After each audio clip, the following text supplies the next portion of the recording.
guys, I got something, and I know it's a little early to be proclaiming this, but I think my wife finally found something to help me with my blood sugars. And it's been on the radio, reverse something and that. Basically, it's cinnamon tabs. Wife picked up some. There they are. Prior to last night, last night when I got home, I was at 243 for numbers. I ate late, and I've noticed when I've been eating late, numbers are higher than hell in the morning. I took the first dose of that last night with supper. Here a little while ago, I checked my numbers, and I started out today. And what we got in the house is bad stuff for me to be eating. Well, that's all we can afford. I started out the day today for the first time in 3 weeks at 169. Not 253, not 260, not 240. I started out the day at 169. And the thing is, I got up this morning and I am not hungry. I'm not craving anything. I feel better. I've only taken two. Well, now I've taken the second dose for those. It'd be nice if this really works. I'm gonna be tickled pink because I haven't felt this good other than the damn bank issues and that's still on my mind. But I feel a lot better than yesterday. I got up. I felt sick. I don't know. But anyway. So twice a day, 4 tablets, or 2 tablets twice a day. So a total of 4 of those. And I feel a lot better. And like I said, I started out today at 169. It's been a long time since I started out that low in the morning. So might be just a thing. Might be a simple fix for diabetics. I don't know. I ain't going to say that you need the diet or whatever. If you do it on your own. But the difference is already made in 12 hours. 14 hours to me. Yeah. Yeah, like 14 hours later, I'm down already. So, I'm tickled. I mean, but not quite sure what we're going to get into today. See, I forgot to hit the publish button last night, so last night's video finally went up today. But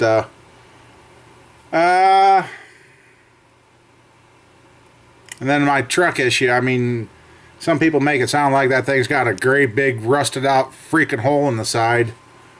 And I tell you, I hate doing half-ass work. If you're going to fix it fucking right.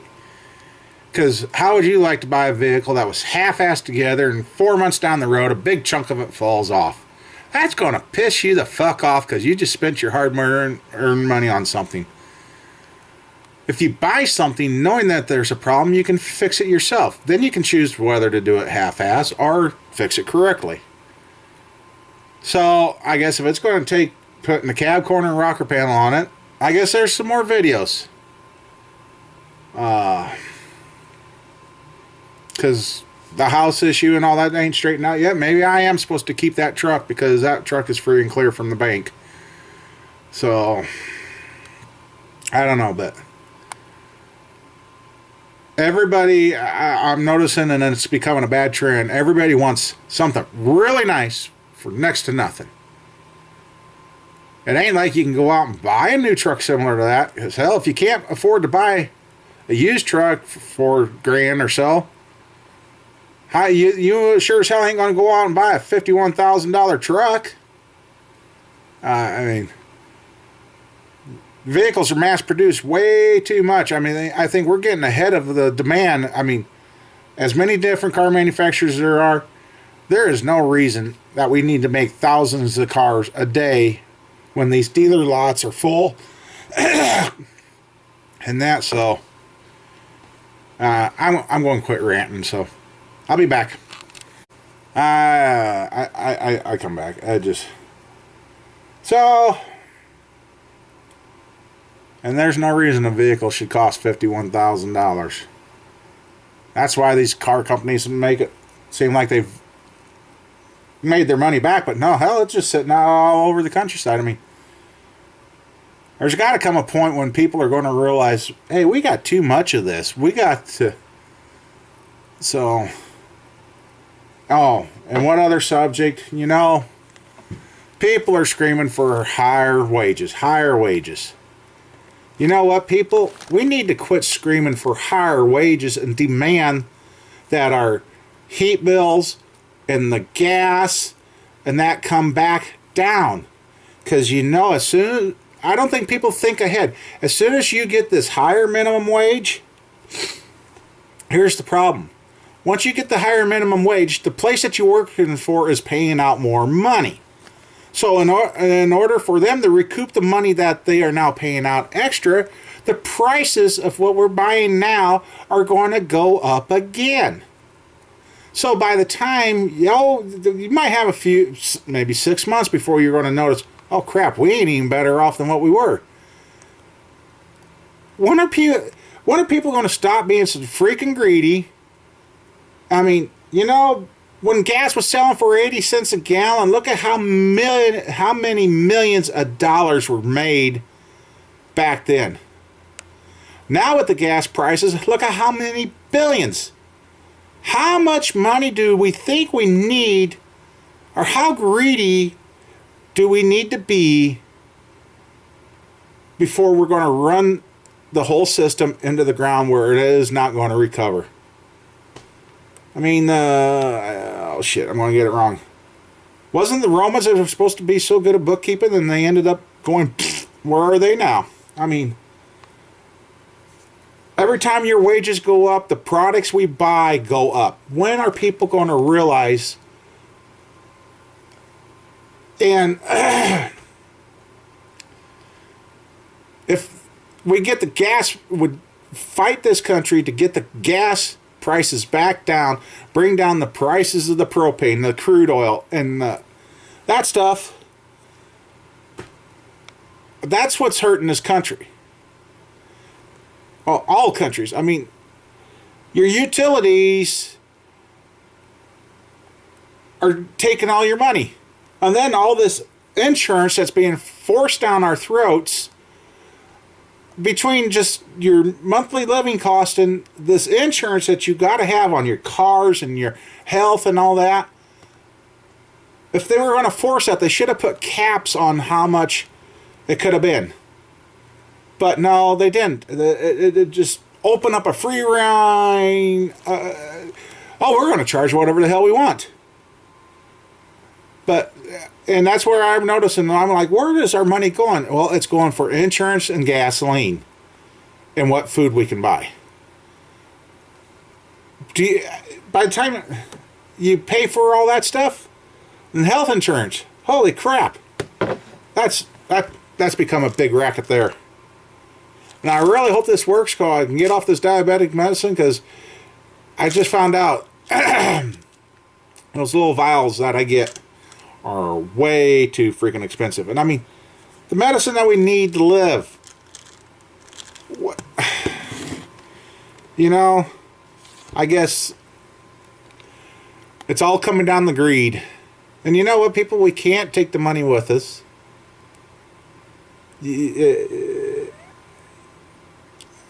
Why? Why does everybody need so much freaking money? Money doesn't buy happiness. Money doesn't get you into heaven. Money doesn't keep you alive forever. So what good is money if it can't do all those things? You know, God invented the world, and I'll probably get ridiculed for this, but if God invented the world, why in the world do we think God needs all this money every Sunday? He has no use for the money. He's not spending it. Yes, I know the money is used to help out charities and other people and that's what God wants. He wants everybody to help one another. But having billions in your account and not helping anybody or being so stingy. Oh, if I spend 10 grand, oh, wow. I don't know. I guess this is just an early morning rant, and maybe just... little old boy like me can see the problem is it's all become about greed, money, and everybody wants something fancy for next to nothing.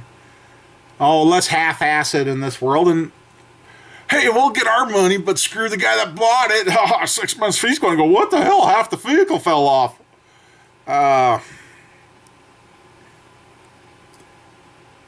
You're supposed to do unto others as you want done to you. So, I guess, if you want to do a half-ass job, then I guess you should expect a half-ass job to come back to you. Or if you want to overcharge for something, you shouldn't be squealing when you get overcharged for something yourself. So, I guess I needed to get that off my chest. I just don't get it. And like the wife said, when gas costs were down and the food costs were down, communities used to have block parties. You used to invite your neighbors over for a grill out or something. Now it's so damn hard you can't even hardly feed yourself, so how can you invite your neighbors over to feed them when you ain't hardly got anything yourself? A few years ago I said something about an institution. And I said, if we can't all get along here, we just will shut the doors now. And I hate to say that's almost come a reality on what I'm talking about. But, I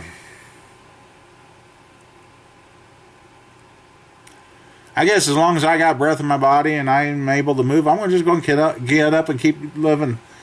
Because evidently the Lord has some other plan for me, because I've been in situations where I shouldn't be here.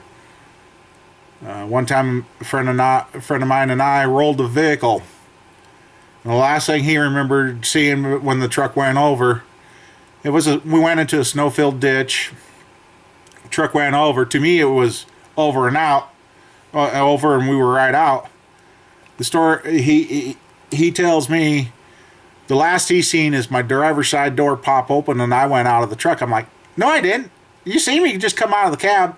When I come out of the cab, guys, he had a hole dug along the back, because the truck's upside down. The back window was there, and he had a 2 foot by 3 foot hole already dug by hand because he thought I was under the truck. He says, I looked around in that truck. You were not in that truck. He said, where the hell did you come from? I said, you just see me come out of that door.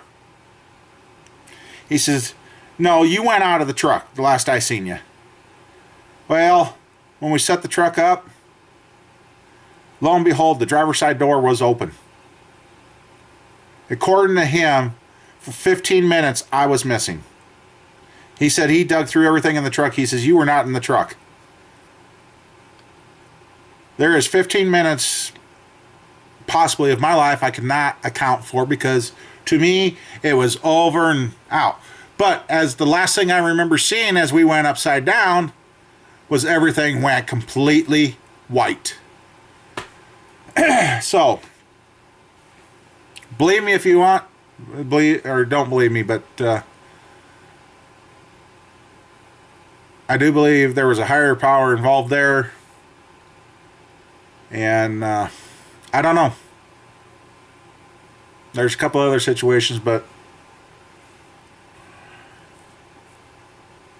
so, and I'm going to throw something else out there. If you have ever had a close call when you thought you were going to die, what would your last few seconds, what would you want to say? Wouldn't you want to ask God or the Lord to save your ass? Or save you? Sorry for that language. Sorry. Wouldn't you want to ask Him to help save you? And as was explained to me by another elderly gentleman, you necessarily don't, if you had 3 seconds to live, once you ask the Lord for help, I said, well, you can't say that. He says, you don't have to say it. All you have to do is think it. And then he says, now think back to the situations that you've been in. What was your last thought that you can remember?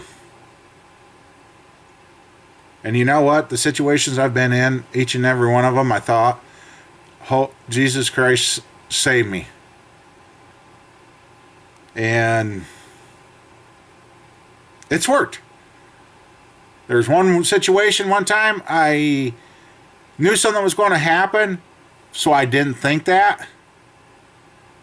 I come out okay. But then the next time something come up that I had a close call, it worked. So, and I guess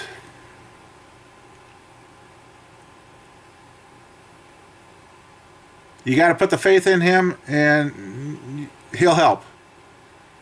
You got a bad situation, ask him for help.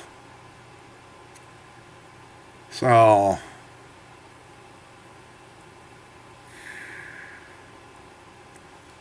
anyway, I guess I'm going to probably go ahead and do this video up right away because otherwise today's going to get to be long. But I guess in a way I for some reason today it feels that I need to say this about God and everything.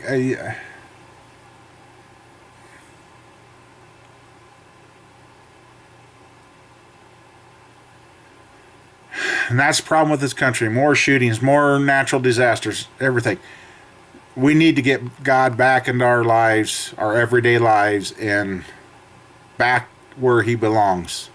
Back into our schools. It just... Well, this is going to be an early morning video, and we're going to go do some work today. Not sure, like I said, what we're going to get into, but we'll get into something. So, all right, we'll talk to you later in the day. Thanks, guys.